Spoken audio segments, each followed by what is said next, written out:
I drink till the night becomes another day, and the day's just another little thing in our way.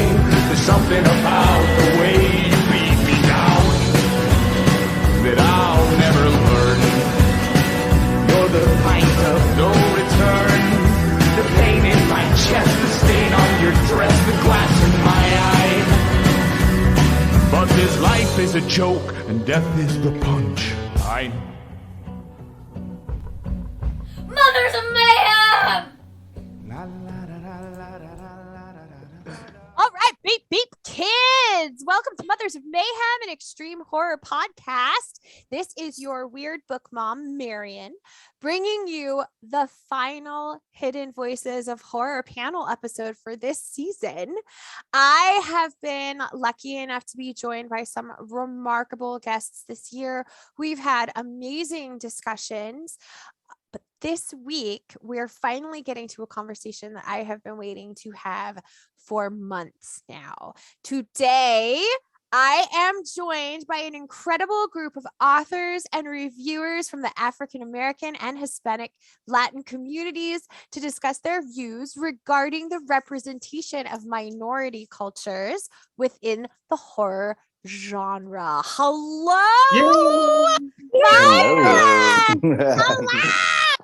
Oh, we've got a good vibe going. I love you, beautiful people. I'm taking my bows now. Oh, yeah.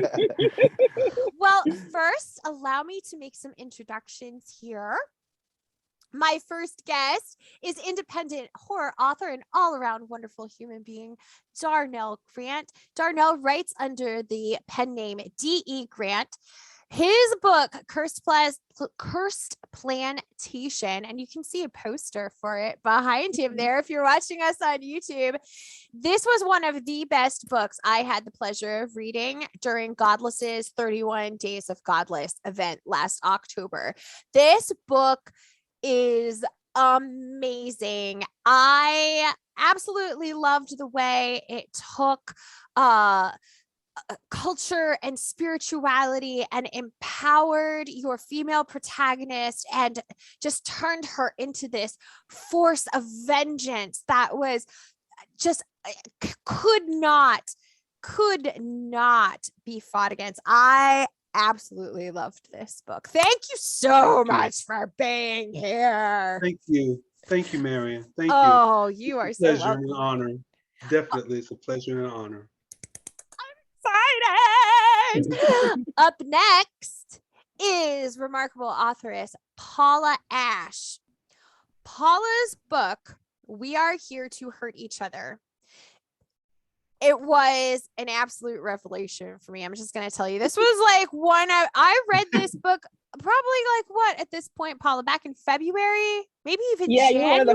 You were one of the first readers. Like you were one of the first readers to get an ARC. So yeah. So y'all, I was buried in advanced reading copies at that point in time. And there was something about this book. I was like, I need to read it. So I bumped it to the very top of my list and I just jumped right in. Holy crap. I'm going to tell you right now, this is probably going to be in my top 10 of 2022. Most likely either in first or second place. Again, my friend, you and Eric LaRocca are going to be fighting for first place. But yeah. Wow, that's a good company, Paula. That's some amazing company. I adore Eric LaRocca, so I'm completely flattered right now. That's rad. Very similar writing style. So if you do enjoy Eric LaRocca, you will also enjoy Paula's writing. What's the title of your book, Paula? The title, it's We Are Here to Hurt Each Other, and it's on Amazon. And I saw the poster for Cursed Plantation, and then I just heard Marian talk about it, and I'm like, let me make a note of that bad boy, because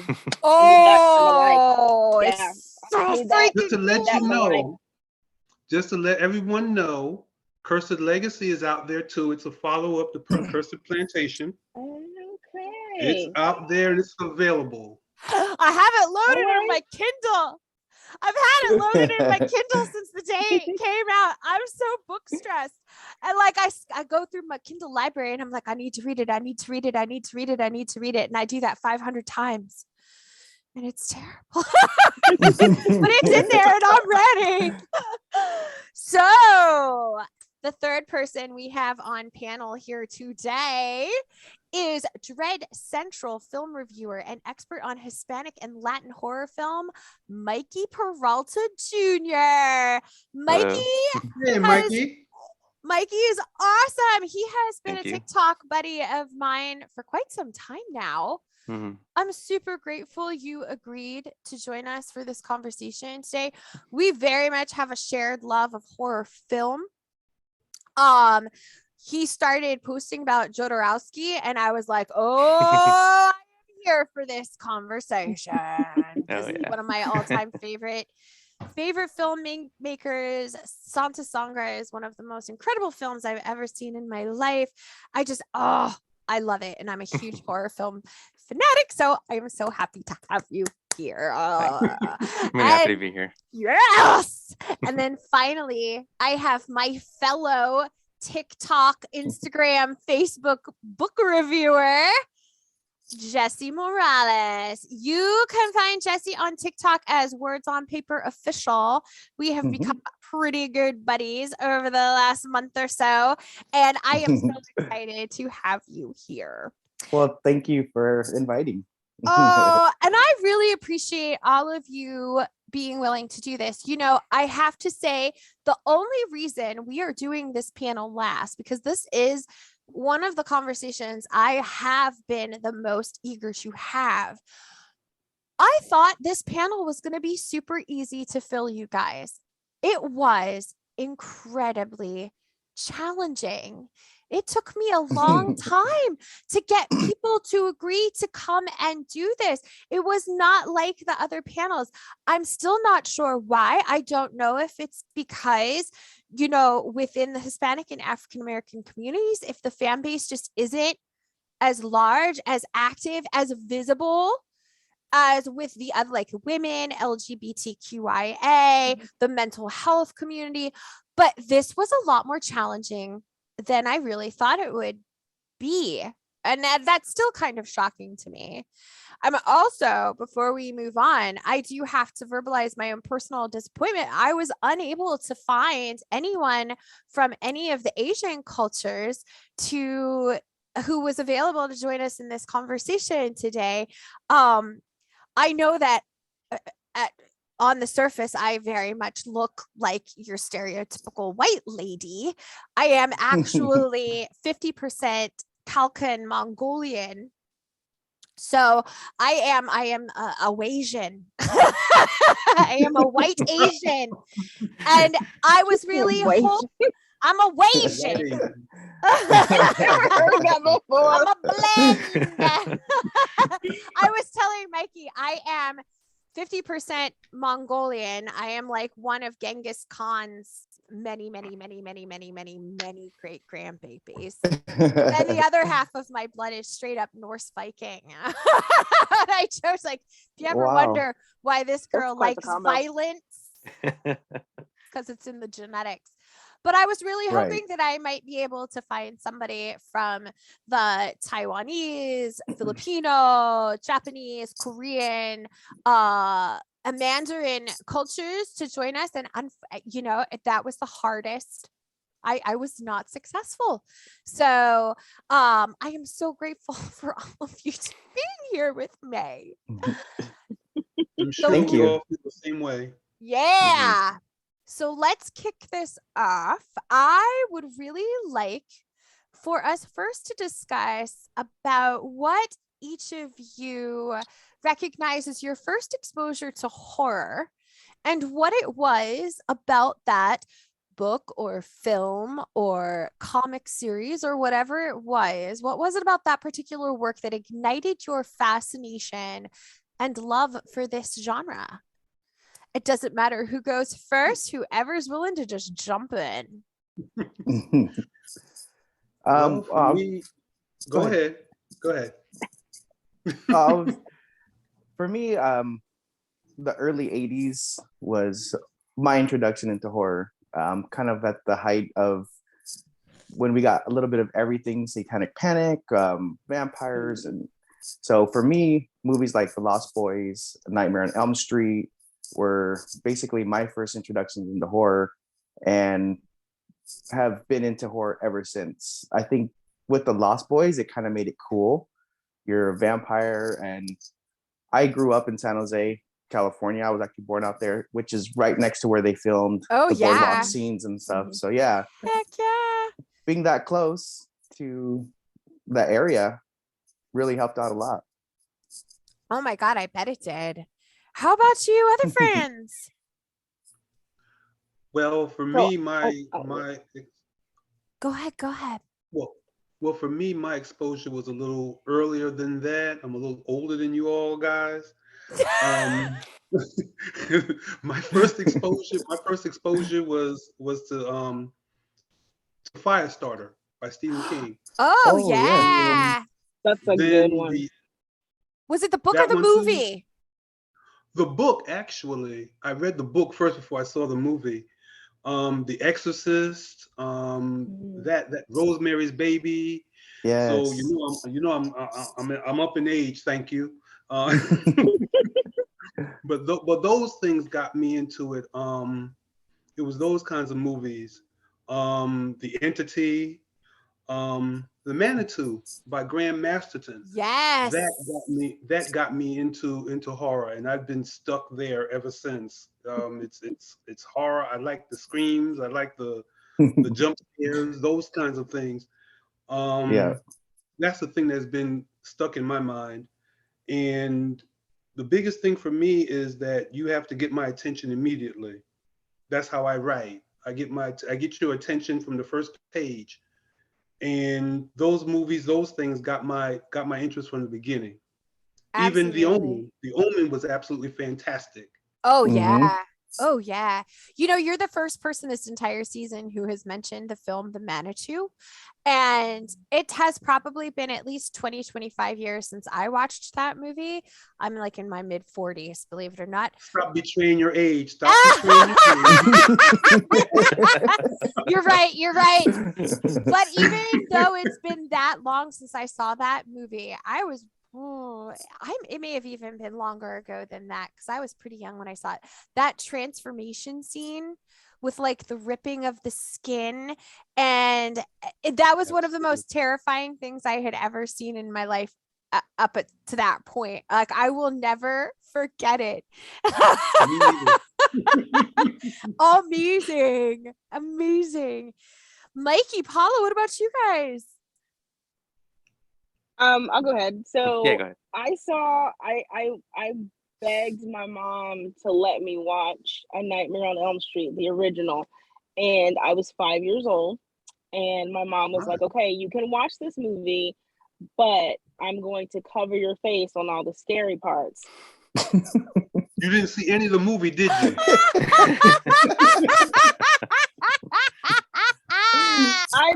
I maybe saw like 13 seconds of that whole movie, because like we were on the couch and my mom literally, like, if I'm me and my mom's hands are, these are my mom's hands, like the whole movie was just like this. Like, that's how I watched Nightmare. But I saw enough glimpses of Freddy Krueger that I had nightmares about him for weeks. Because all I knew, I didn't realize the whole plot. I just saw like flashes of this monstrous burned figure with knives for hands. And again, I was 5. And so my imagination just ran. And so I think the story I made of what Freddy was versus what Freddy actually was in the narrative were two wildly different things. But that process of my brain just kind of running away with it, like I was just hooked. It was hook, line, and sinker from jump. And that movie made such a mark on me that to this day, I'm in my early 40s, so we're all just aging ourselves out here. Yeah. Thank you. I still, to this day, if I'm particularly stressed, like I can measure my stress level with if I have a nightmare about Freddy Krueger, because that's when that goes way back. Like it's got to dig deep. Like I'm like, okay, if I'm having nightmares about Freddy Krueger, like stuff, so I gotta talk to somebody or like go for a walk or something, because but it made that deep of a mark, and that was it. That was it for me. one heck of a childhood trauma response right there. Just like as soon as life gets stressful, I dream about Freddy Krueger. I should probably tell him, like, I should probably talk to a professional about that. But I mean, it's Well, just talk to Freddie. He'll be all right. Yeah, exactly. Freddie is a good talker. Freddie's a good communicator. So I can see you in your dreams just being like, you get the fuck out of here, motherfucker. You gotta go, bro. Yeah. I'm not that stressed. It's fine, Freddie. It's fine. I'm fine. You leave. Mikey, tell us about it. So I had a pretty weird upbringing. It was like very taboo to watch horror films growing up. Same. So I did get to watch like well, I guess I'm gonna date myself here too. Probably the youngest one here. I'm in my late 20s. So when I was probably like around 8, the remake for the Texas Chainsaw Massacre came out, and I remember so I remember watching that one and at my cousin's house. And on the way home, like I was like, I kept on looking in the back seat, like, is he there? He's laying down there, huh? And it stuck with me. And little by little, I would just try to watch. Like I ended up watching The Fly later on, and then like Scream, and and then in high school, when I wasn't under the constant like look from my parents, I was finally able to like watch Evil Dead, and that's just where it all just flourished. Evil Dead. Yeah. The Fly, that's another movie that people haven't talked about yet. Did you watch, was that the original version or the one with Jeff Goldblum? The one with that Jeff Goldblum. Okay. Yeah. The one in the 50s was actually pretty good too. Oh, yeah. Yes. But that Jeff Goldblum movie, the body horror, and now thinking about it, like the connection between like the body horror in The Fly and the body horror in The Manitou, I will never forget the scene where he like snaps the guy's arm in half in The Fly, and they just like show it on screen. I was probably like 9 or 10 when that movie first came out, and I remember seeing it and being like, okay, bye. I'm not doing this anymore.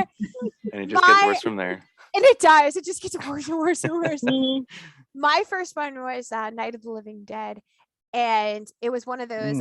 We didn't really watch a lot of horror movies when we were little. As we got older, my parents were more flexible. We weren't allowed to watch The Simpsons, but my dad got us like Amityville Horror at one point in time. I know, right? Figure that one out, right? Yeah. Go figure. But I caught that original 1967 Night of the Living Dead in black and white in syndication on TV one day, and that was amazing. Yeah, you are betraying your age again. I know. But it was from that moment forward, like for years, and I don't even know where the concept came into my mind, but somewhere as a child, I think somebody had told me that if you don't hold your breath when you drive past graveyards, like the dead will follow you home. And my brain related that to the zombies. Literally, probably like 5-6 years afterwards, I held my breath every time we went past the cemetery because I was terrified.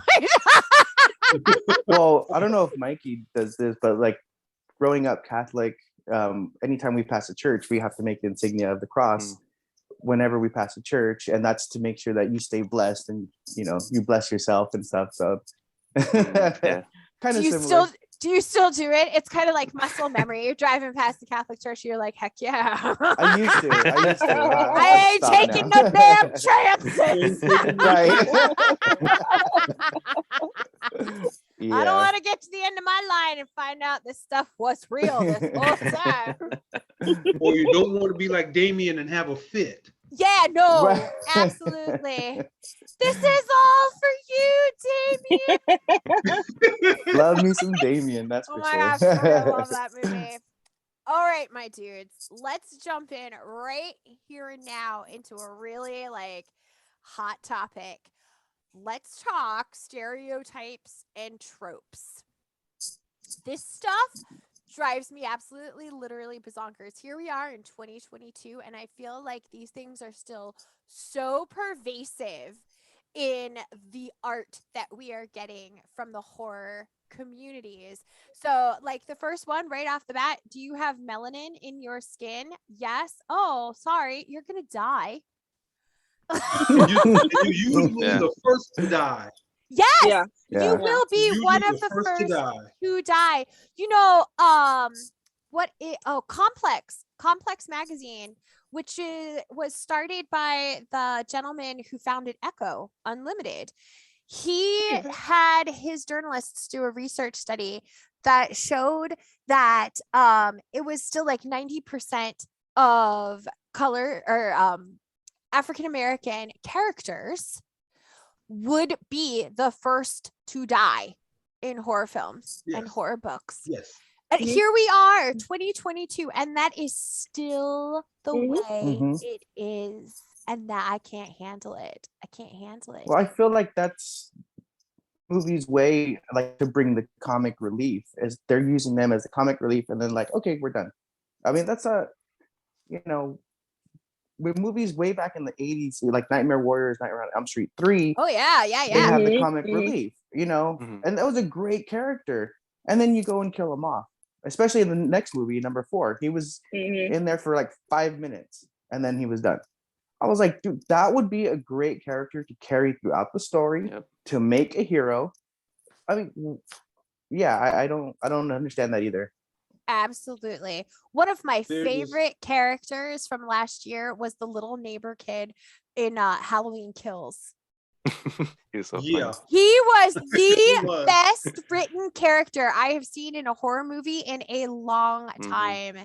And I was so Mhm. terrified that something bad was going to happen to him simply because he was played by an African American actor. I was Mhm. like, do not kill this child. I swear to God, I will jump through this screen and I will take care of this shit myself. He is the best. The best.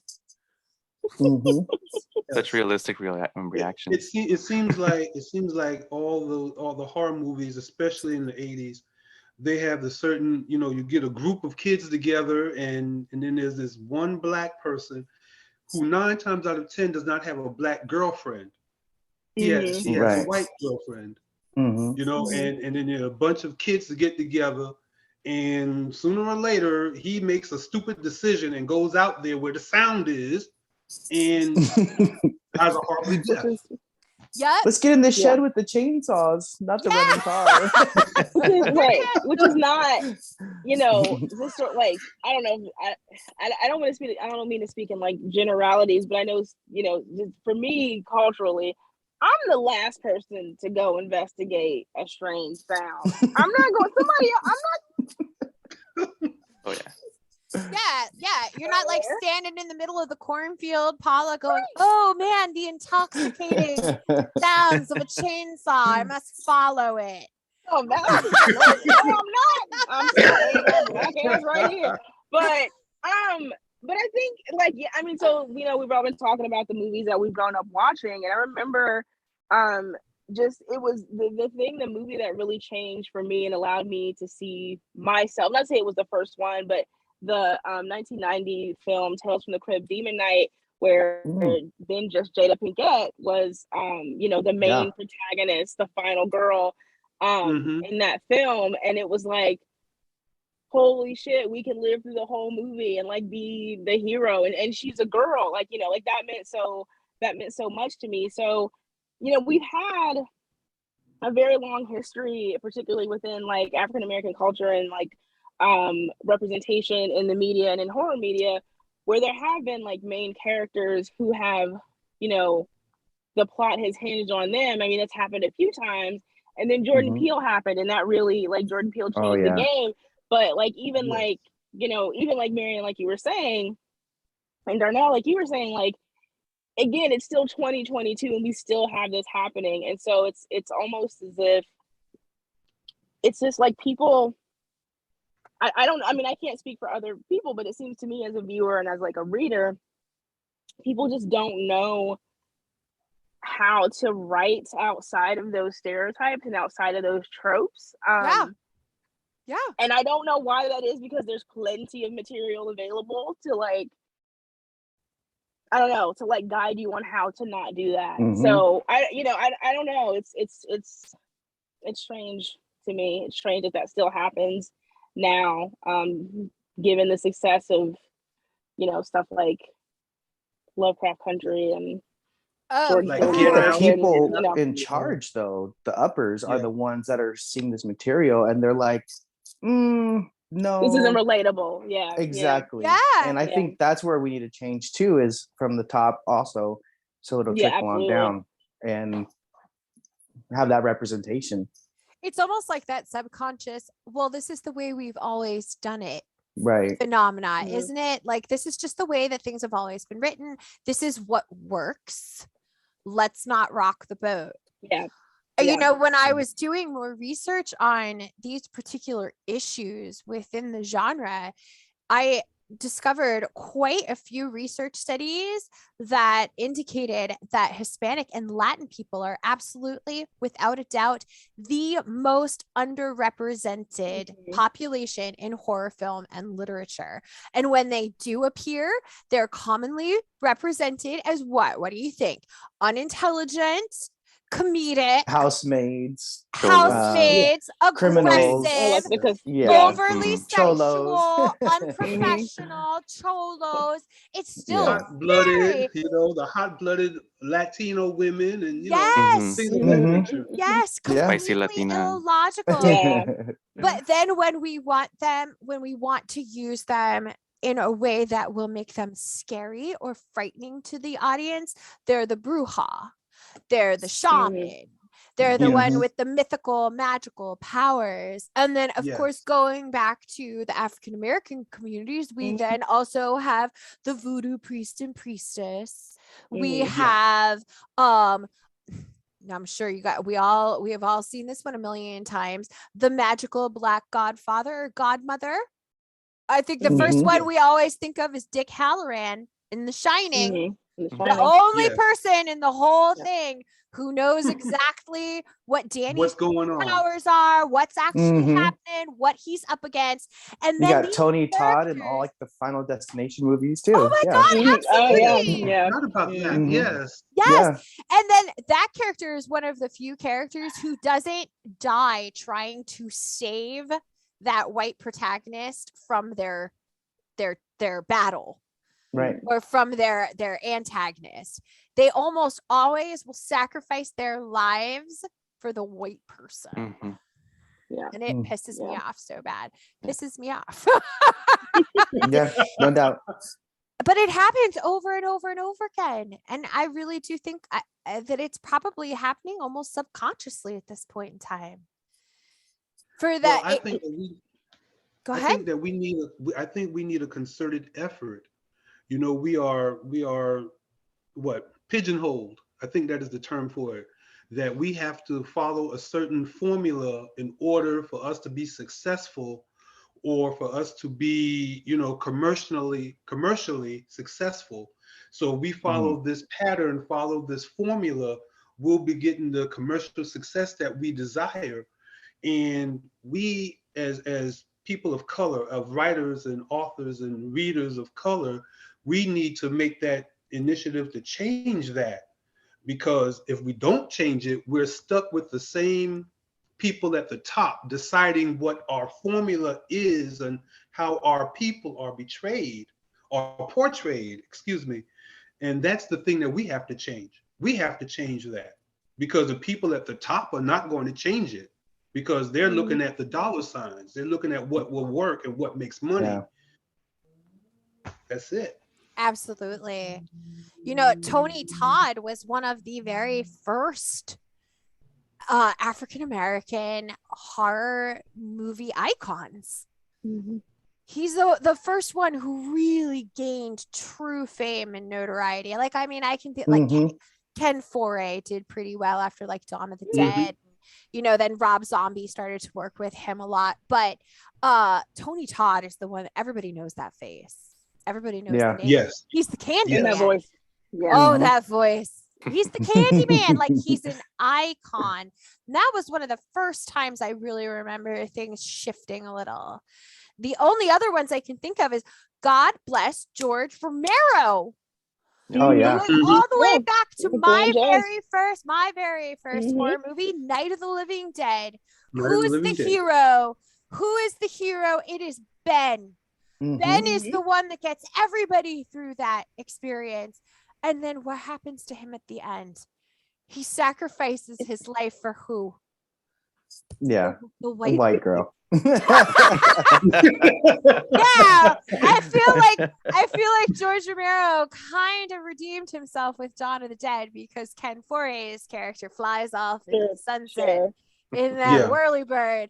But at the same time, like, that was the first time that we really saw a black protagonist like make it to the almost to the end. Almost. I watched the original Night of the Living Dead last year, and I hadn't seen it in a really long time, and I was so surprised. Like, even now, how many it surprised me in a good way how many times, like, how often Ben was just slapping white people back and forth. I know. Like, he was slapping the shit out of everybody, and I was like, this is awesome. Because even now, I mean, like yes, he sacrificed himself. He sacrificed himself. I don't remember the exact ending, but like, he sacrificed himself at the end. But I think it was in addition to he survived. I think it was also the way that he just had such a dignity. Like, Ben was a very dignified character. He was intelligent. Like, he was the leader of the group. He was the smartest person, and it's almost like, given obviously the iconic success of Night of the Living Dead, I again, kind of like what we've all been saying, like why, like, that didn't become a template. And I can only suspect, I can only presume the reason why that didn't become the template, because it very well could have and should have in a lot of ways, to allow other people besides, white men to be the leaders. Like, it's for the same reason, that every, it's all about, like, we've always done things this way.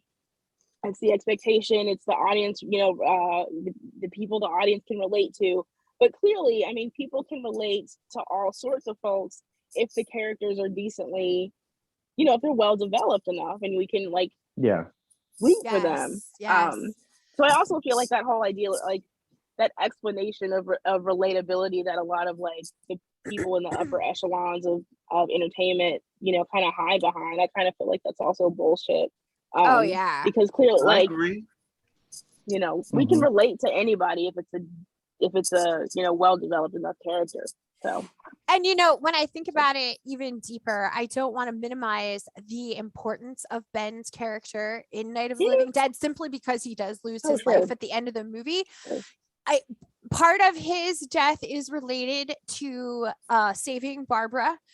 But also, when we consider who he comes up again at the end of the movie, even though the movie is set in Pittsburgh, the large group of people that he comes up against are it's a huge horde of good old boys in pickup trucks with shotguns and rifles.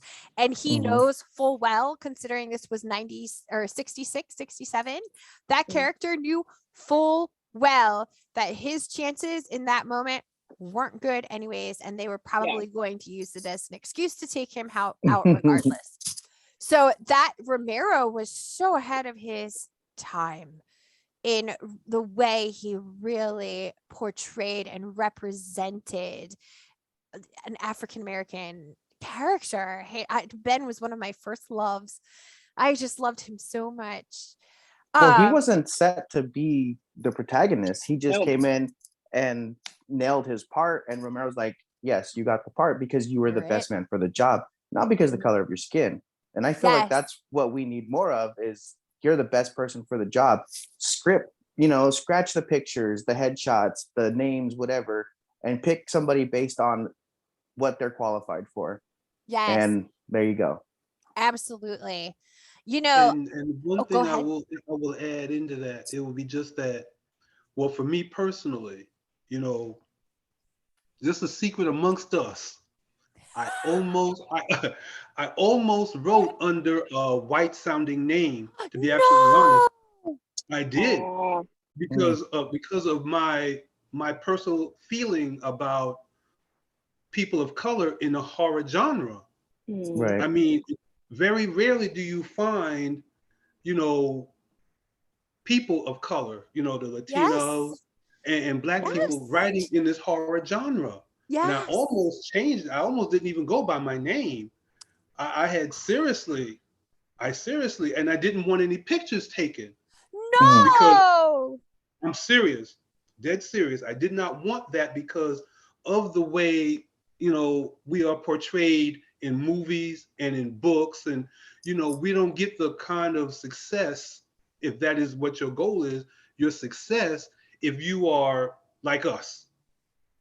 Yeah. You don't get it.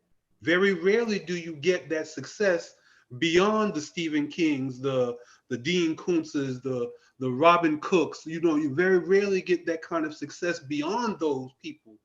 And I almost didn't write under my name. Mm-hmm. I almost And you didn't. made a point earlier when you had talked about it's about the dollar and Yes.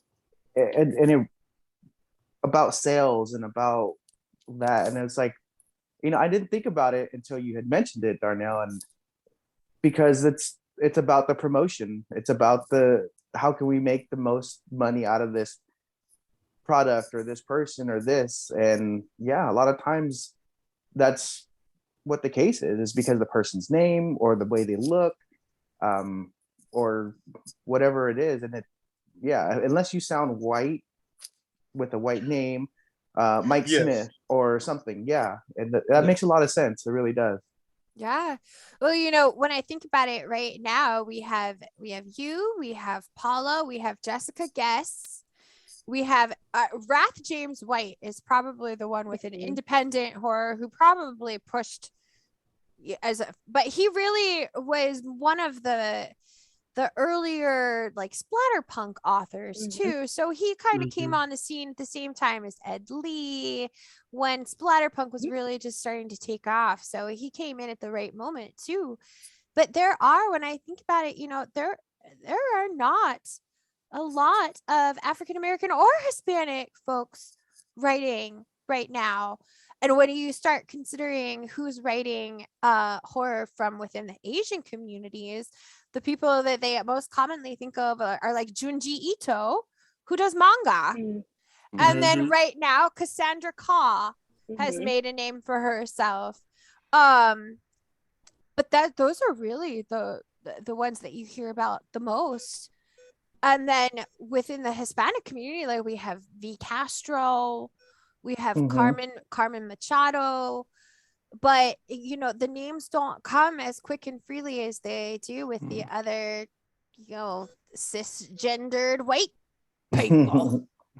Yeah. It's frustrating. It's frustrating. So I think that part of it is because, like, I completely agree with you.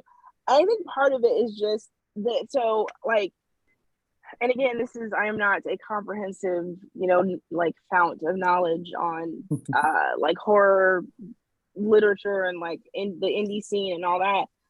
Part of it is because, like, quite often, like the same 20 people get recommended, like the same 20 writers get recommended over and over and over and over and over again, right? And very rarely are there non-white people included in that,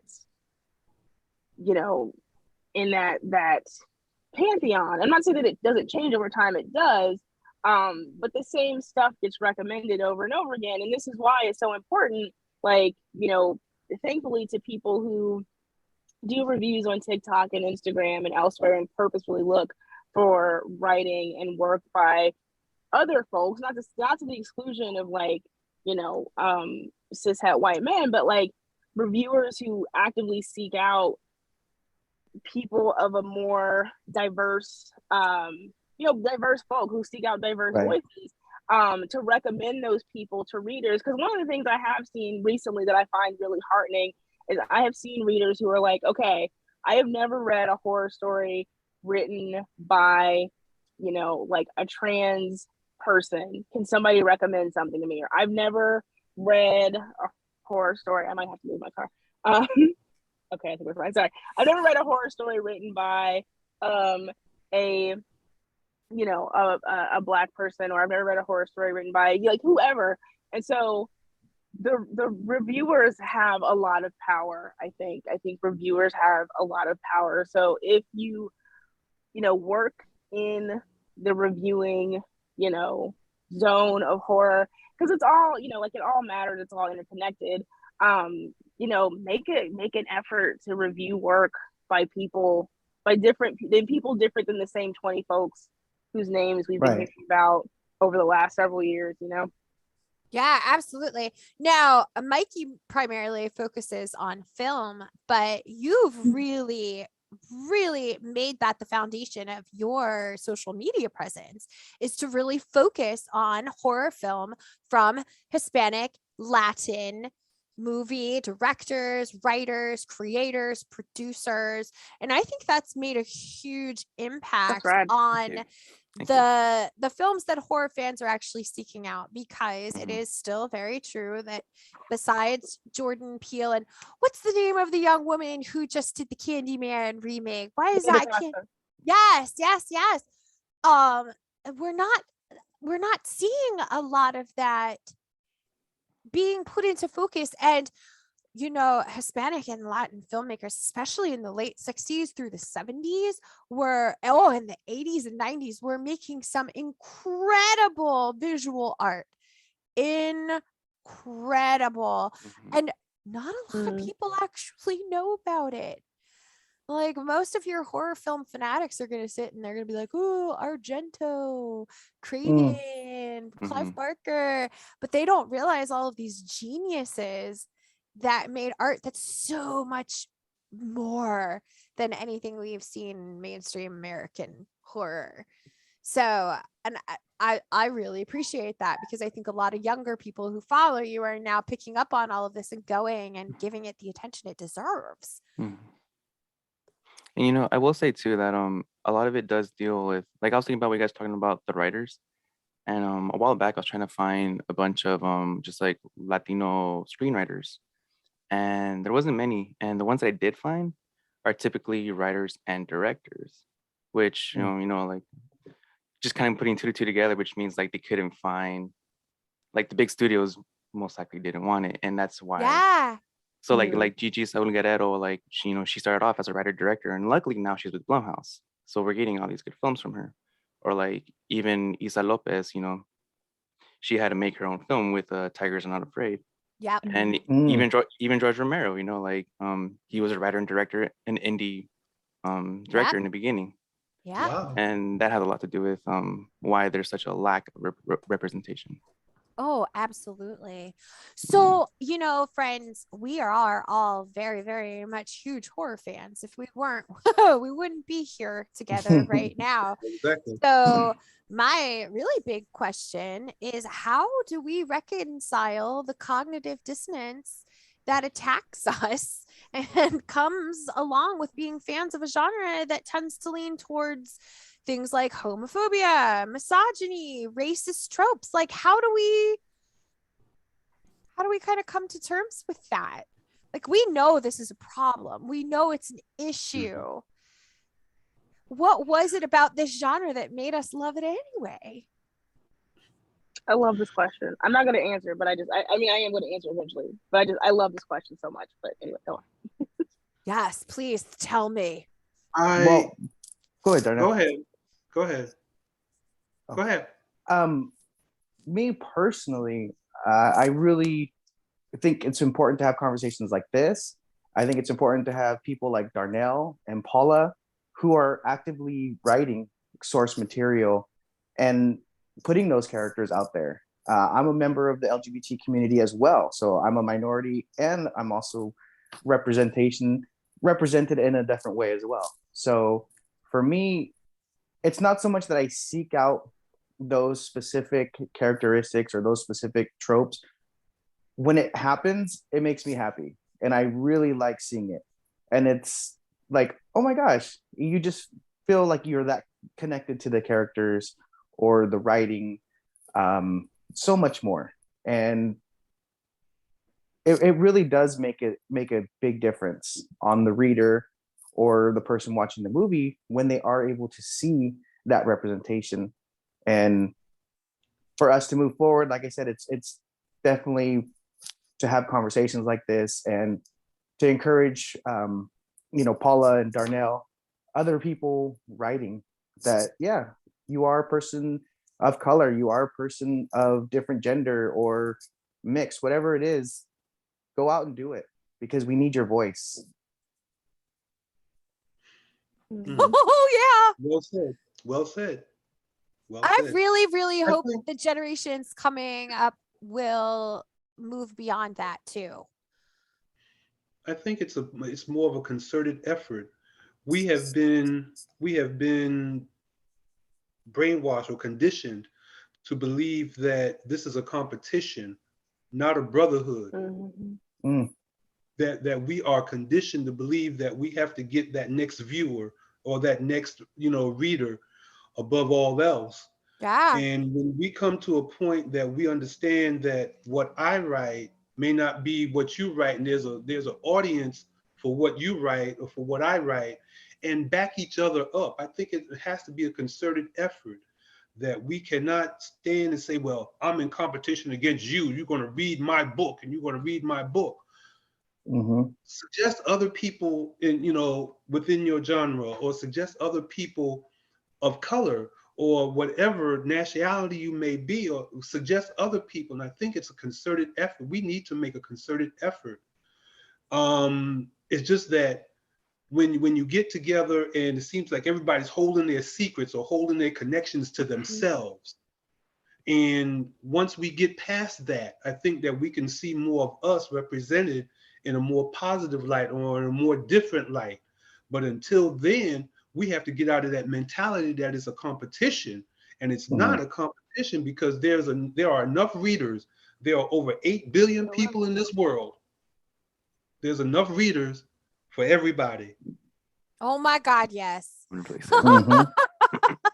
we're trying to recruit more, really. And honestly, because TikTok's demographic is very, very young. And I think Mikey and Jesse and I can all speak to this. The majority of the people who follow me are teenage girls. Like literally over 80% are teenage girls. Now, I don't know about Jesse and Mikey, what your gender demographic looks like, but I can guarantee that most of your followers are under the age of 25. So, right, my friends? I'd be interested to find out for sure. So check your analytics, because it's in there and you'll know the answer to that one. Okay.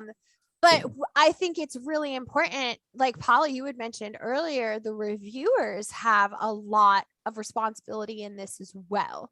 Like, we need to be out there. Oh, Mikey's already doing it. Jesse and I, we review whatever gets sent our way. But at the same time, I think it is really important for us. The big reason I wanted to do this whole Hidden Voices of Horror discussion series is because these are the groups within the genre that are not getting enough attention. And there's genius material floating around out here that nobody's seeing because they're not hearing about it, which is why we're really trying to give as much of it as we possibly can to these teenagers who are like, I want to read the most fucked up shit you can recommend to me. Like, I got you. Not only that, check this out. I have seen some of your videos, Marian. Seen some of your videos. Some of the stuff you read. I mean, Mike. Oh, It's insane. You're one sick puppy. It's all You are good. one sick puppy. It's so good. It's so good though. I'm like, where's my Chandler Morrison? Hold on. Right? I didn't bring my Erica Rocca with me, but I was reading what is it? It's the one that just came out. You Are Flood of Blood. Oh my god. Yeah. Well, but I did want to also kind of just add that, because I think kind of what Darnell was saying, and that, we all have a lot of, we have more power than I think we do. And one of the people on Twitter that I think does and there's a lot of people on Twitter who do this, who are in the horror writing community, whether indie or more mainstream or otherwise. Gabino Iglesias does an amazing job of like giving shout outs to other writers across, you know, the various spectrums or spectra. And there are so many other writers who did as well, like Haley Piper comes to mind. And I think that is one of the, like, you know, again, it's about like not seeing it as competition, like Darnell was saying, seeing it more as community. Like when one of us wins, we all win. So like there are plenty of readers to go around to, and I'm certainly like, I'm a member of the LGBTQ community as well. And like I you know, I don't just want to read stories about people like me, but I sure enjoy it when I can, you know what I mean? Mm-hmm. So it's like I feel like, you know, people want to read a variety of things for the most part, unless they have some sort of weird bigoted notion. And that's a different, I mean, that's a related issue, but like that requires a different sort of intervention, I think. But, you know, I think being open to reading stuff that doesn't cater to like a sort of mainstream sort of traditional narrative, I think is really important. I think kind of encouraging people to do that. Like it's okay to read stuff that's written by people who are like you, but you also want to, like, I need to challenge myself to do that, like to read people who are different than me. Like, you know, it's not like, oh, I checked all my token boxes, so I'm just gonna read people who look like me, you know, like that's not healthy or you know, moving the genre forward for me either. Like we all can do better on that, I think. Well, I think, you know, that also takes us back to what we were just talking about too, though. Like these authors aren't getting enough promotion. Like they're out there, the books are out there, the films are out there, but the effort and enthusiasm that goes behind the amount of promotion that they're getting is not there. It's not. And people will say they don't know how to promote, you know, I don't know how to promote Black horror, or I don't know how to promote it's you know, horror. You promote it like right? You just promote it like you would anything else. Like right? Absolutely. Yeah. But I hear that all the time. I hear that fairly often, or like particularly if it's you know, like from any of the sort of marginalized communities, like if it's like LGBTQ stuff, people are like, I don't know how to promote this. Like you promote it like you would anything else. Like you're honest about the material. You give people a reason to be intrigued by it. You make some cool art. That's it. There you like go. that, Yeah. that's, you know, like it's not that hard. But there's such a fear around, like, and a reluctance to just try to challenge, you know, the way things have always, the way have always been done. And just for, you know, an example, when my book came out, it's available through Amazon. I am looking into I'm looking into Godless. We'll see. But my book came out, I had to choose the category. My publisher and I had to choose which category would it be under: LGBTQ horror or Black and African American horror. And I had to choose, and I was like, this is super awkward. Like I don't. Well, yeah. Why should you have to choose? Why like that really bothers me. Yeah, and it was like, man, this is a very you know, a very, what's the word, like this. I feel like they put you in a box, though. Yeah, it's like they just like literally, yeah. And then that's why you get buried under all this other stuff, is because they can't quite find you just in horror. You're labeled as LGBTQ or Black horror, or it's like that's not right. Well, you know, I think it's one of those catch-22 things, is that by creating an LGBTQ horror genre or an African-American horror genre, they're saying, oh, well, we're giving you a highlight. Like, this is your spotlight. This is your genre. When in all actuality, it just pulls you out of the larger pool. Right, yeah. And like you said, Jesse, it buries you under all of this other content. You know, I actually just met with the LGBTQ panel last Friday. There's a lot of very common themes that come up here, between these two conversations, and something that popped up with them that I didn't see coming. I'm going to catch you guys off guard here because this was not in any of the material that I sent you. But one of the themes that kept coming up for us was respectability politics. Ooh. Because I myself, I identify as pansexual. I love everybody. It don't matter. It does not matter. If you're beautiful, come here. But you know, one of the people on my panel was Roland Bursey Jr. And I don't know if you guys are familiar with Roland or if you've ever had the pleasure of getting to know him. He is an African-American gay man. And he was talking about how he has not really highlighted a lot of LGBTQ themes within his own books. And he himself is a gay man. Mm-hmm. He is currently writing a book that involves one of his lead characters going to a bathhouse, which can be a touchy subject within the gay community. And he sat back and was wondering if he should really write it this way, because he is afraid by putting something out that would make the gay community appear somewhat less respectable. Okay, first of all, I told him, I sent him, like, I sent him the link to Bathhouse because it was one of the best. We need this content. We need his voice. So if he's listening, tell him, yes, we need his content. So agreed. Another theme that came up was that oftentimes members of the LGBTQ community will become hurt or present as somewhat offended when characters who are identified as homosexual, queer folks, trans, whatever, they get upset if those characters are the bad guys, kind of losing sight of the fact that it doesn't matter who you are, what gender you are, what your sexuality is, what color your skin is. If you're a human, you have potential to be a total piece of shit. It's horror. Humans are terrible.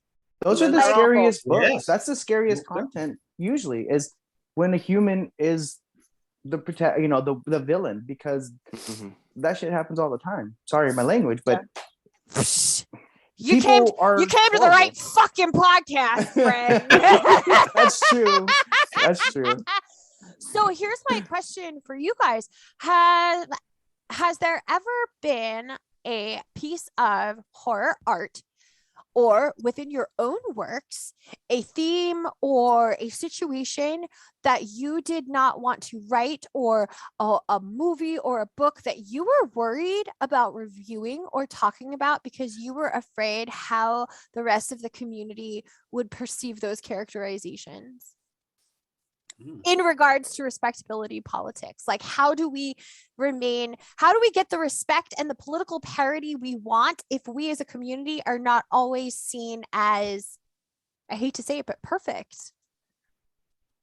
How do we break these stereotypes if we show these characters to be flawed? Like, are those questions that you've ever had to conquer? Well, it should be that whatever character you write should be relatable. Period. I believe that first and foremost. The characters, even with the time period, should be relatable to whenever you read this book or whenever you see this movie. It should have characters that are relatable. We as people of color, we as Black people are stuck in a certain genre that we can't write horror. We are only stuck toward, the Black urban fiction or that kind of thing, the Black erotic fiction. That's where we stuck. And that's where we get the most exposure. If you decide to write outside of that, then you have to appeal to another genre or another group of people. And that is already saturated with the readers and the people in that genre. Now, we all of us have to have a balance as far as to what we write and who we write for, but it shouldn't be that way. if you're a reader and I like this kind of horror or this kind of book or this kind of book, you should be able to read any and every author, regardless of their color. And I made mention of that earlier. I almost didn't write under my name for that very reason. And you know, Darnell, this kills me. And again, I'm going to lead us into a conversation here that I did not warn you about. But what really bothers me about this the most is that Hispanic, Latin, African American, Black communities have experienced the most intensely horrific real life terror out of any other communities on this planet. You know, even like Asian countries, Cambodia, the Philippines, Vietnam, these are real life horrors. It is the horror of white colonialism. And you know, I am a white woman. I understand my privilege. I know full well. And I know that it is my responsibility to use that to help and support my friends. But it kills me that you have been so pigeonholed when your communities are the ones who truly understand what horror is, what human, sociological, psychological horror is. Even Lovecraft Country was written by a white dude, wasn't it? Right. Yep. Yeah. Sure was. Okay, so great book. Love the spotlight that it put on the absolute nightmare that was Jim Crow America and the pieces of that still linger. But the fact that that book had to be written by a white man to get any sort of leverage or ground, that destroys me. That destroys me. Like, I feel like this should be your place. This is sorry. Well, my brain's on fire right now.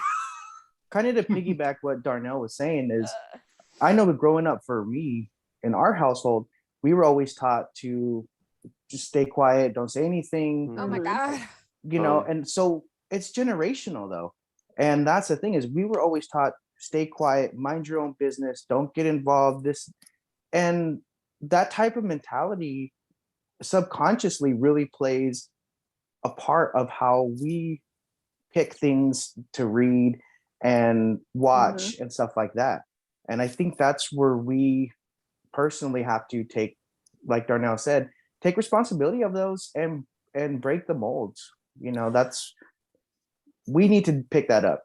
That is a really, really good point, my friends. And a personal example, my husband is a full-blooded Spanish, European Spanish Basque, but his grandfather, grandmother brought their children over to Puerto Rico, and then they came from Puerto Rico into the New York City area. My father-in-law refused to teach my husband and his sisters how to speak Spanish because he wanted them to be real Americans. Right. And he wanted them to be perceived as real Americans. My husband's grandmother never learned how to speak English. So his entire life, this woman that he loved so much, he never could fully communicate with her because his dad was so focused on making him a true American. And that meant eliminating his family, his culture's language, his culture, God his rest history, your soul, Frank. his legacy. Yes. And now, you know, my husband even gave him a good, strong biblical name, Matthew John. Right? Echevarria. And Matthew will tell you, like, I would have so many more opportunities available to me right now if I was bilingual. The irony. Yeah. Yes. And then we can't even, like, I have 3 children who are obviously of Spanish descent, and none of them can speak Spanish because my husband doesn't know. Like, we're trying to teach them, but it's much easier when you grow up immersed in the language. Exactly. You're absolutely right. Like, we're fighting against these generational traumas that I think really affect how we're moving the genre forward and the contributions to the genre.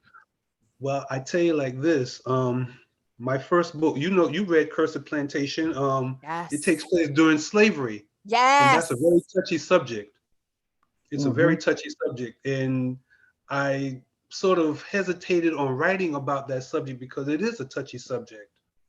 It is, but I had to write a revenge angle for it Oh my somehow, God. and That's I what had makes Darnell, it I'm gonna so go buy this fantastic. book right Yeah, now. it sounds really good. Me Oh, too. Like big all fan. of you, Big I fan. cannot recommend this book enough. The wonderful thing about this book is that you write this fantastic revenge tale, but you do not minimize the horror of it in any way, shape, or form. Like the revenge that protagonist is able to enact upon these particular people, it doesn't negate or make any of it any better. You know what I mean? Sometimes it tends to like just make everything that came before okay because we've had revenge now, but no, the brutality of what that woman experiences prior to using her own culture and her own spirituality to enact this revenge on them, which is an even better piece to all of this. She doesn't need anybody else to do this. She does this herself from inside her soul. And where that comes from inside her soul is her religion and her culture. And that's what makes it so fantastic. It's just wonderful. It's a very empowering book. You just, it's full of strength. I love it. I love it. Sorry, I went on a tangent. Very good.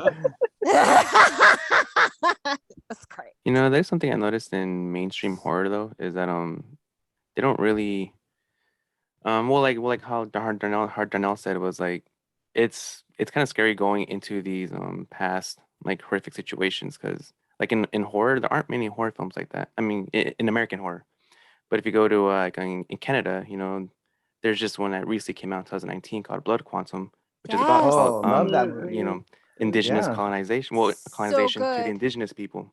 So Or on good. Latin American films, there's a lot of them that deal with colonization, but there's not too many American films like that, and it really sucks. So I'm glad that Darnell's book is out there because this is stuff that I would love to see in American mainstream stuff or American horror genre. Yes. Another very important group of people that I was not able to find a representative for were our Indigenous communities, either within Canada or North America or anywhere.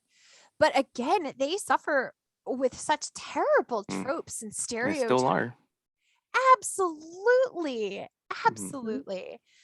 And it just, Some of the Native American folklore is so beautiful, and a lot of their folklore are creatures of the forest and spirits from Mhm. past warriors.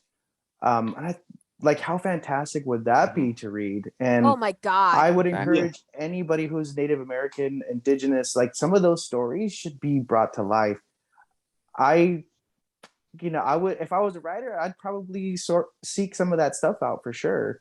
And it's great source material. It also would shine a light on Mhm. their culture, their heritage, and their peoples as well. So Yes. So there is an author reviewer who is involved in independent horror. His name is Shane Hawk. oh And yeah. he does focus on Indigenous themes and Indigenous history in his work. Oh Right there. yeah. There you There you go. go. He was not available to join us for this, but he's one of the few people out there. And I really wonder, like, are they experiencing these same barriers that you all are identifying as of far course as of course he is. joining into Mhm. the community and like putting their art out into the universe to be seen? Like, is it about the respectability politics? Is it about being concerned about how the community will be seen? Is it worried that you're just going to get buried under everybody else's stuff, all of the white people stuff? It's just it's so frustrating to me. For those of you who are listening, and watching, if you suddenly realize that Paula's voice has kind of dropped away, she had to step away. I don't know if she'll be able to come back, but Paula, it was wonderful having you here if we don't get you back for the rest of the episode. So what books or movies would you recommend to people who are looking for art that transcends the common bullshit tropes that we've identified? I'll start off. Yeah, go for I it. think so. There's a film last year called Bingo Hell. I don't know if you guys have heard of it.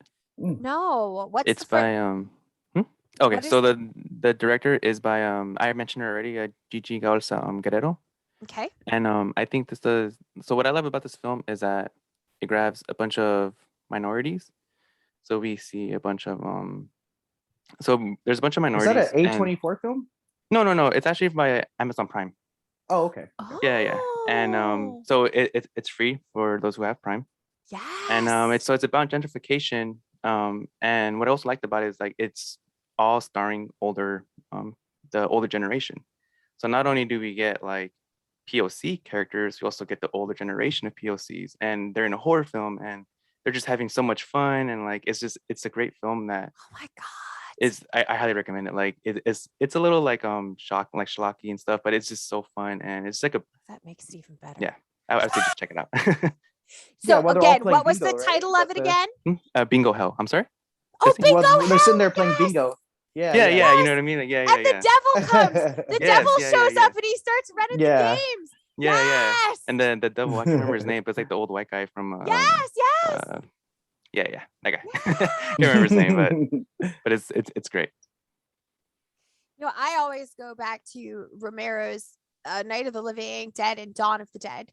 Mhm. Because I feel like even though they are almost, oh my God, you guys, almost 50 years old at this point in Yeah. time, they really were the first time we saw African-American male protagonists really take the lead and be the hero of the day. And that Mhm. was quite ahead of its time. Darnell, Jesse, what about you? What would you recommend for people who are looking for stuff that transcends the tropes? As far as a few of the books that I've read, because at first I wasn't seeking out people of color, LGBTQ content, but now that I know it's out there, I am starting to consume more of it. But the book by Shane Hawk Anoka would be a good place to start if you are really liking or into Indigenous horror. That would be a good place to start. Anything by V. Castro. Oh, yeah. She wrote Goddess of Filth, and I absolutely loved it. It was one of my favorite books that I read last year. She brings this like ancient Aztec characters and spirits and mythology into her books, which are fantastic. She's become one of my favorite authors as of late. Yes. So those are two great places to start if you are looking for a place to, like I said, a place to start. So I appreciate that because I haven't seen anything represented since the Manitou. Yeah, absolutely. You I know, haven't seen anything since then. a super popular book last year that was actually one of the more frightening books I've read in a while was Stolen Tongues, but it is written by a Caucasian man named Felix Blackwell. The story in and of itself was amazing and fantastic, but it caught a lot of heat because he used Indigenous mythology to fuel the nightmarish creature that was the antagonist of the book. And a lot of people were like, yo, man, you don't have the right. Like, they couldn't even really figure out, is it a Wendigo? Is it a skinwalker? Like, what are you actually trying to show us here? And despite how well written the book was, like, it just didn't quite hit the mark when it came to representation because he just didn't know enough. Yeah. another great book that I enjoyed last year, I know it came out, and I think in 2020, by Aidan Thomas, was Cemetery Boys. Now, Cemetery Boys is a fantastic Latin, excuse me, a Latinx, LGBTQ, YA horror themed book that is amazing. I fell in love with the characters. the traditions, the Latinx. Plus, there's also trans and LGBTQ representation. And I really enjoyed seeing myself in that book because of the characters. So that's another one I want to throw out there as well. Yes, and thank you so much for mentioning that one, because it reminds me of The Taking of Jake Livingston. Yes, that's on my list over here. Oh my God. Another YA book, but it's about a young man who becomes one of the only Black students at a private school. He faces racism from students, teachers, but it's a ghost story. It's 100% a ghost story. It's a very, very spooky, and it's super heavy, not just on the socio-cultural issue that it highlights, but also mental health, queer politics, like all kinds of stuff. Exceptional book. Yeah, I haven't got to it yet, but it's definitely on my TBR. That's my cart, if you can't tell, is already like 65 books deep, but I feel you. Relatable. But Darnell, are there any I'm definitely getting your book next, so Thank you. I appreciate that. I feel honored. Thank you. I was gonna say, sounds great. Even if he doesn't want to recommend his own book as an option for this category of books that transcend tropes, I'm gonna. On behalf of D.E. Grant, let me just recommend Cursed Plantation and Cursed Legacy, because they meet this criteria 100%. Awesome. Thank you. You're I welcome. feel honored. Thank you. I don't like tooting my own horn, but sometimes I allow the readers to do that. Thank you. Oh, you're welcome. So, guys, how would you like to see horror creators improve the representation of minority communities within the genre? What would you like to see more of?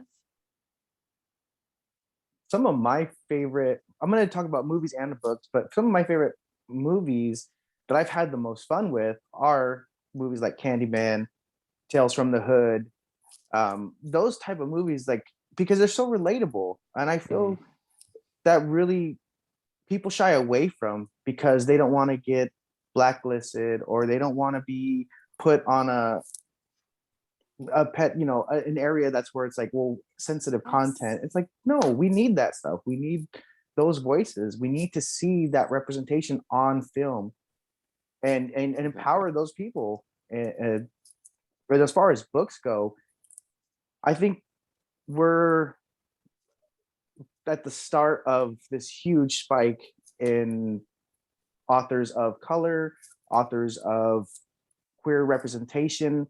So we're on the precipice of a major boom, and me personally, I feel like it's coming, and I can't wait to see more representation. Even if your character happens to be Latin American or happens to be African American, they can be the heroes. They can be the people who save the day, because at the end of the day, these are the people who are the hardest working, who are putting themselves out there and putting others first to make it through life.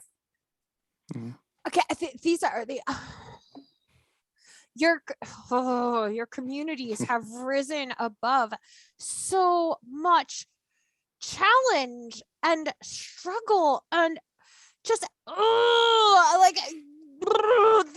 you are the heroes. Like, if anybody knows what it is to be up against real life horror, it's the members of these communities. Like, give me a freaking break. How are we not highlighting this more?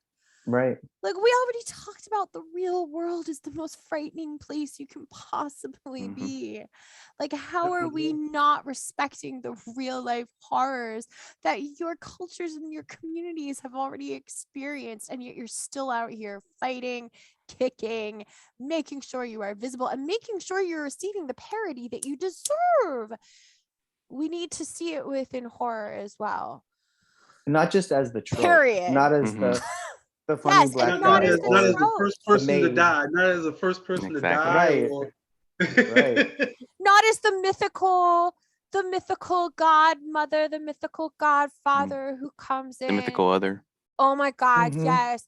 And for the Asian communities, please stop representing them as either the dragon ladies or the ancient Fu Manchu style curiosity shop owner who unleashes some kind of cosmic creature horror upon Gremlins. I was just gonna say into the hands of a bumbling white man, and not just gremlins. I also always think about Little Shop of Horrors too, because Oh, it's that yeah. same Fu Manchu style Asian guy, Big Trouble, Little China. Like it's Mhm. and you know what I have to say, if anybody can prove me wrong, and if anybody can send me in the direction of a horror movie or a horror book that's founded on the beliefs and mythology of Mongolian culture, by all means, please do, because I don't think it exists. Like, one of my favorite bands is the HU. It's Mongolian heavy metal, but it's very, Nice. very much rooted in our traditional music, which makes it incredible. It is Wow. a very Sounds there awesome. is incredibly rich spiritual history here within this culture. It's very pagan in nature. They have that deep growl, that like Yes, type they of, like, I do. love that. They That's- do. yeah. Yes. Oh, it's amazing. But the spirituality is very much earth focused, and it is very, very, very similar to like the Eastern Europe or Eastern European like pagan cultures, very close to the Norse pagan beliefs, honestly. But I have not seen any. I've never seen a horror movie or read a horror book that represents where half of me comes from, Right. ever. And it So just makes you makes- happy to see that representation. Just reading it, you're just like, oh, okay, this is someone like me. This is a person that I can relate to. And I think Yeah. that makes the experience more enjoyable, is being able to see representation. And it doesn't have to be in every single thing I read, but knowing that that content is out there, knowing that That is there out are there. people like me. Exactly. Yeah. That is out there, and it's not only in books you find that, but you find that more in media, period, in television, things of that nature. It's beginning to change, mind you. It's beginning to change. However, I think the change is, one, overdue, and two, is not happening fast enough. Oh, Right. I absolutely. think this country is stuck. This country is stuck when it comes to certain types of media. I think we're stuck when it comes to certain aspects of society. We are stuck in certain aspects of our own history that we do not want to. We want to just whitewash it all and pretend that it did not exist or it does not exist. But we have to push that to the forefront. We have to make that the forefront of our agenda, as far as getting noticed or putting our work before the quote right people, so they will be able to represent us. Right. Yes. See more of us in representation in media and in art, period. You're absolutely right. Jordan Peele had a really great jumping off point that he could grow from, because he was already established within the industry. So as soon as he put something unique out there that seemed like it could make money, they jumped all over it. And it certainly doesn't hurt that what he did was fantastic. You see, that's the catalyst right here. Is Jordan Peele was able to be successful as a Black man to make that kind of content and be successful at it. And I feel like now more people of color are able to see that representation. Yes. And now they can be like, oh, you know what? I can be the next Jordan Peele. I can be the next Darnell Grant. I can be a fantastic writer in this community, and I'm going to do it. So, and I think it's very, very important, jumping off of what both of you said, that we do not allow the momentum of that trajectory to fade. It needs to keep being pushed along. Like, the enthusiasm needs to remain. Like, you see these people, you see what they've done, do it, because you can. Go do it. You have it inside of you. You are fully capable of it. And there are people out here that want it. We want to see it. We want to watch it. We want to read it. Bring it to us. Put it out here. Don't double guess I yourself. just think that horror needs to change as far as our genre is concerned. It needs to change its direction because you see the same formula over and over and over again. Oh yeah. And for me, I've become desensitized. None of that scares me. None of that intrigues me because I know sooner or later these things are going to come into the formula of the movie. There's no excitement to it anymore. I cannot remember a movie that I've been really excited to see and glad I saw it. Yeah, absolutely. I am really excited like where the horror genre is going because like one thing that I noticed this year alone is that like a lot of these stories aren't just focusing on the trauma because they're part of the, like the LGBTQ community or POC. Like they're just regular people, and that's one thing I'm really enjoying is like with the Scream. So like if you look at the cast of characters, there was a lot of in Scream 22 there was a lot of there's a lot of marginalized groups in there, like from both the LGBT community and POCs. And in the end, like the two final girls were two Latinas, you know what I mean? And they were the ones who surpassed everything. Yeah, it survived, and it was awesome, Well, that was kind of similar to Texas Chainsaw, the most recent Texas Chainsaw. Yeah, exactly. Too, right? And and with that one, there was actually a lot of Latino talent behind the camera. Oh yeah. And that's something, and that's what I was talking about earlier, is that we need more of that as well, because the director David Blue Garcia, he started off as a writer director, and for his first film, which is called Tejano, which is a really good like thriller. And and they picked him up for the Texas Chainsaw Massacre, and the script itself, wasn't that great, but he didn't write it, so. But I mean, it's not his fault. But it looked beautiful, It did exactly. So that's not his fault. Great. But visually, it was amazing, and I loved it. But so many times in film, people of color and in general minorities have to write, produce, market, and do everything themselves because a lot of these big studios aren't backing those types of projects. And that's why I love people like this who are able to step out. And they do have to put their own money forward and do have to do all the work for themselves, but it takes a couple of pioneers, a couple of those people to break the mold for everybody else. Robert Rodriguez, he's the first one that I think of from more modern film. But honestly, I think if we are truly honest with ourselves, it wasn't until Tarantino really started to support him and talk him up that he got the play that he deserves. Yeah. So again, it was like, absolutely. I mean, Desperado has always been one of my favorites. No, I love that movie. Oh my God. Give me all the Banderas. But it's still, again, it wasn't until Tarantino was like, hey, this guy is a genius. That people actually sat up and were like, oh yeah, you're right. It's amazing. This movie is amazing. So there's always just like a little catch in there too, isn't there? So go ahead.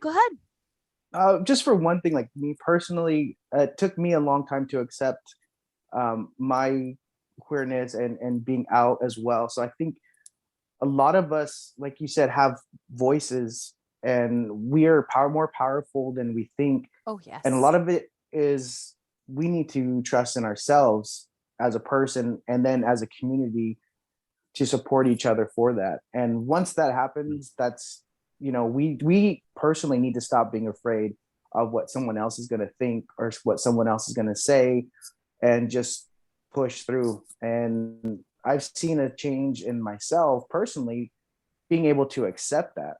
And once I have, it's opened my eyes, and you're seeing the world in a different light.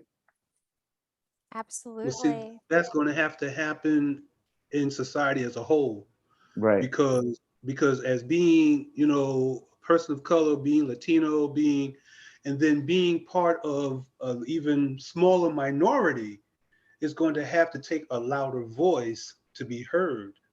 It's going to, and I mean, you being, you know, being Latino and being gay as well, that you have to speak even louder in order to be heard. And everybody who has an alternative lifestyle, that's just a politically correct way of saying it.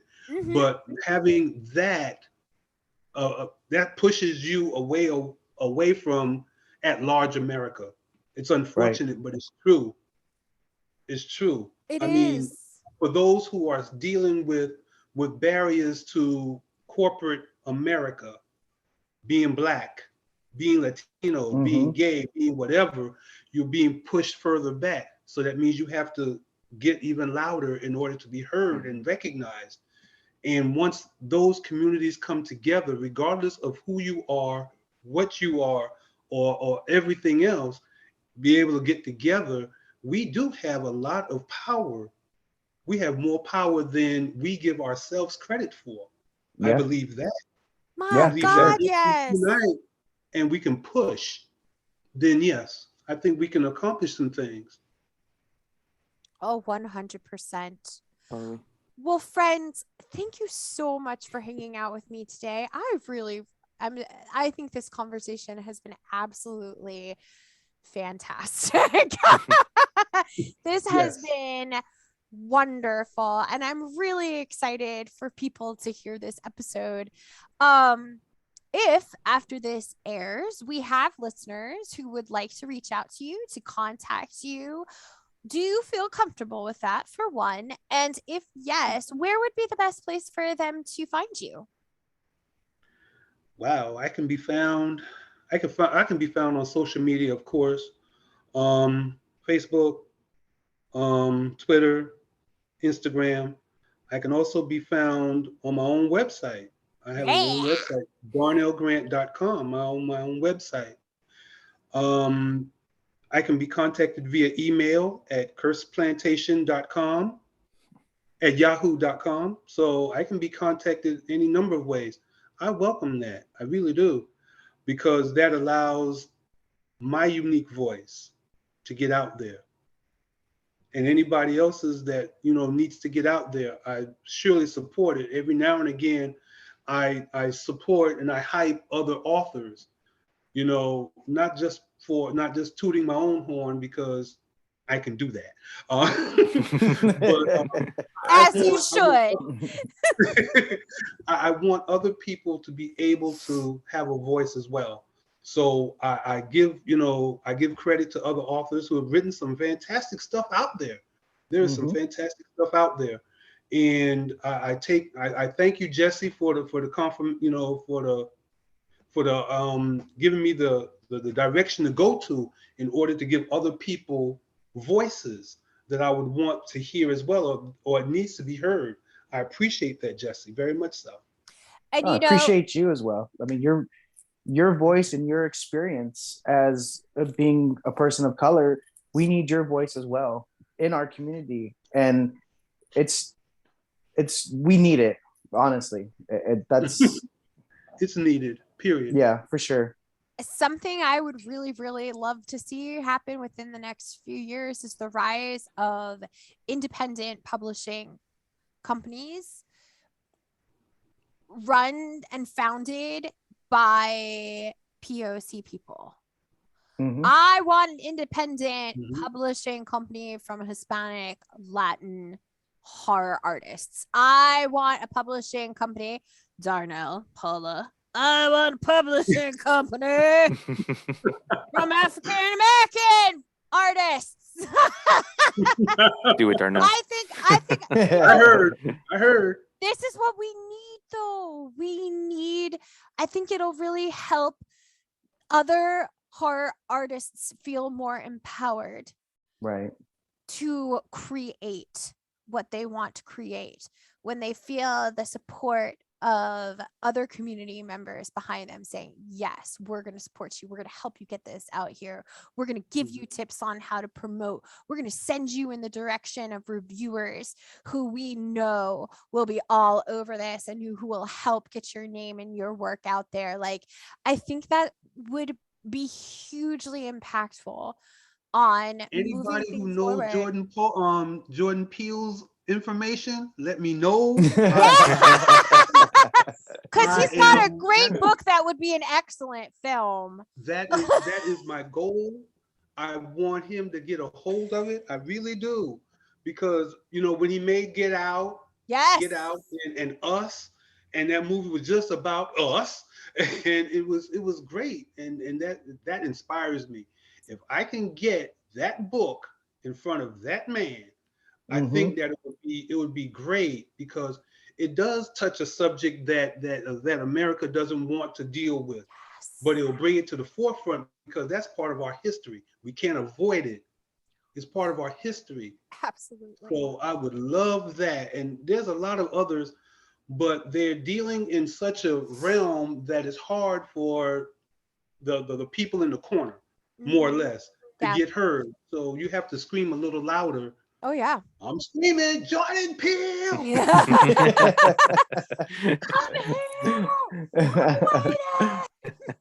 There's a lot of great content out there by people of all races and all nationalities, and all, you know, regardless of who they are.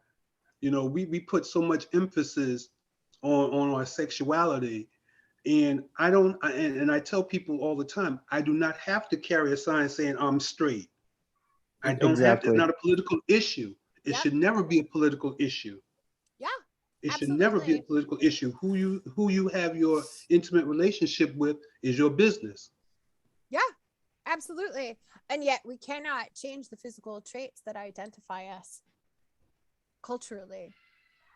Yeah, that's true. We can't, like, you can quietly, if I didn't say, hey, I'm pansexual, I'm married, I got 3 kids, you would assume I'm just a het lady. No, I'm not. But underneath because it all, you Marian, can't see that. underneath it all, like, we all breathe, we all eat, we all have a heart, we are the same. We are the same underneath it all. At the end of the day, that's what it is. Exactly. Yes. And if more people would really ascribe to that, things would be a lot different. Right. Mikey, Jesse, I'm so sorry. We went off on another tangent. It was really fun. It was beautiful. Screw you guys. I told you that the conversation would take a life of its own, didn't I? I love it. If people would like to reach out to you amazing gentlemen, where can they find you? How would you like them to hit you up? Go ahead, Mikey. Okay. So you can find me on Twitter, Instagram, and TikTok under at Mikey Peralta Jr. And yeah, that's pretty much all my socials you can find me on. So luckily it's all the same. Now, when it comes to your work with Dread Central, can they I always go? I always forget You mention that. Did you hear these nonsense words that I know, I'm just came sorry, out I'm of his sorry. mouth? He's like, yeah, I forgot that I write actual. No, I mean, it's not like that. For a national publication. I tease you. I know. Can they just go to Dread Central and like search for you in the search functionality and find your articles, or? I'm not entirely sure, but I think they have a section called editorials, and on the titles it would just say horror in español, and those are just all of my nice. Okay, perfect. All of my what's it called? Very good. My reviews and stuff. Awesome. Cool. Jesse. And I am just a simple book talker, bookstagrammer, YouTuber. You can find me at Words Paper Official, and it's underscore between every word. So Words on Paper Official, just underscore every word. Look, there is nothing run-of-the-mill average about us, buddy. True. As a fellow book talker, Instagrammer, YouTuber, we're amazing. And we're better than everybody. I really do thrive now I'm on coming our content, unhinged. so. Like, screw everybody, we're awesome. Oh, well, for more information on these amazing humans, please refer to today's show notes. Or you can always come join us on the Mothers of Mayhem official Facebook group. I know that both D.E. Grant and Justin Morales, although on there he's Jesus Morales, are members of the Mom Facebook group. Mikey, I don't know if you're a member, but you're. I don't think so, but I will be. Mikey's like hardly ever on Facebook, so it's okay. We forgive. I'll join Well, them, where I'll the join young kids go, that's why. Yeah, TikTok's where the cool kids. Get to them, I'm old, so. You can find links to our various social media accounts in the show bio and by visiting my link tree, which is on any of my The Fuck Did I Just Read accounts, TF Did I Just Read. As always, you can send your questions, comments, insults to our email address, momextremepodcast@gmail.com. That's m.o.m.extremepodcast@gmail.com. I will never stop thanking songwriter Amigo the Devil for allowing us to use his song Hungover in Jonestown as our theme song. Please go check out his music. You will not regret it. It's actually really good. Oh my I God, really like it. Amigo the Devil. Speaking of another Yes. Hispanic powerhouse, I'm so excited. By the time this airs, this will have already happened a month after, but I'm going to see him on May 2nd, and I cannot Ooh. Nice. wait. I'm so excited. Nice. And I don't know if you talked about Bingo Hell, the movie Bingo Hell. He has a song called Murder at the Bingo Hall, which always reminds me of that movie. It's amazing. Amazing. So again, thank you so much, my friends. And until next time, go raise some hell children. Make your weird book mommies proud. Bye, everybody. Bye-bye. See ya. Bye. Bye-bye.